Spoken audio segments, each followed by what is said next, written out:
Assalamualaikum warahmatullahi wabarakatuh. Perkenalkan, saya Dina Kurniawati dari kelas K521AR dengan Prodi Akuntansi dari Universitas Teknologi Digital Bandung.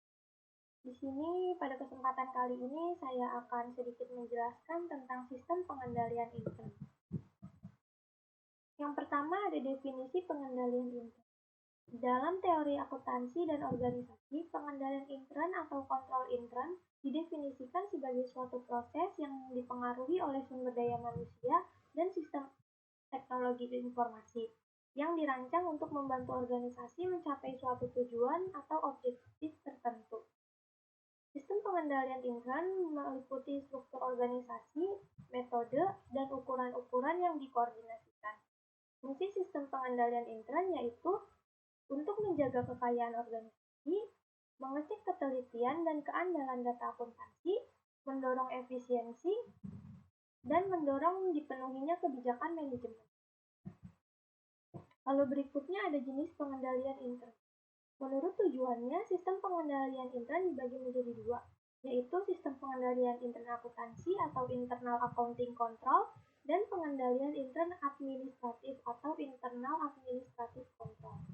Pengendalian intern akuntansi merupakan bagian dari sistem pengendalian intern yang meliputi struktur organisasi, metode, dan ukuran-ukuran yang dikoordinasikan terutama untuk menjaga kekayaan organisasi dan mengecek ketelitian serta keandalan data akuntansi. Sedangkan pengendalian intern administratif meliputi struktur organisasi, metode, dan ukuran-ukuran yang dikoordinasikan terutama untuk mendorong efisiensi dan mendorong dipatuhinya kebijakan manajemen. Lalu ada pengendalian intern akuntansi dibagi menjadi 4. Yang pertama ada pengendalian umum atau general control. Yang kedua ada pengendalian terhadap fasilitas pengelolaan data. Lalu yang ketiga ada pengendalian terhadap sistem dan program. Lalu yang keempat ada pengendalian aplikasi atau application control. Lalu di sini ada unsur sistem pengendalian intern. Yang pertama, struktur organisasi yang memisahkan tanggung jawab fungsional secara tegas. Lalu yang kedua, sistem wewenang dan prosedur pencatatan yang memberikan perlindungan yang cukup terhadap kekayaan, utang, pendapatan, dan biaya. Lalu yang ketiga, praktik yang sehat dalam melaksanakan tugas dan fungsi setiap unit organisasi. Lalu yang keempat, karyawan yang mutunya sesuai dengan tanggung jawab. Lalu selanjutnya ada unsur lingkungan pengendalian. Yang pertama ada filosofi dan gaya operasi. Filosofi adalah seperangkat keyakinan dasar atau basic belief yang menjadi parameter bagi perusahaan dan karyawannya. Filosofi adalah apa yang seharusnya dikerjakan dan apa yang seharusnya tidak dikerjakan. Lalu yang kedua, berfungsinya Dewan Komisaris dan Komite Pemeriksaan. Dewan Komisaris adalah wakil pemegang saham dalam perusahaan berbadan hukum PT.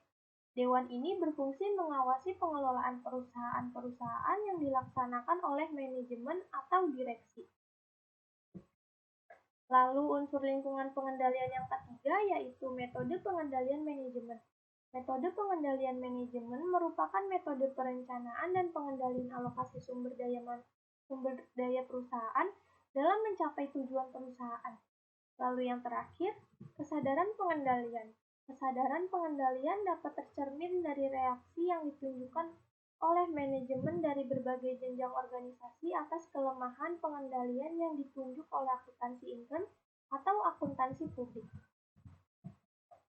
Sekian yang dapat saya sampaikan, kurang lebihnya saya mohon maaf. Wassalamualaikum warahmatullahi wabarakatuh.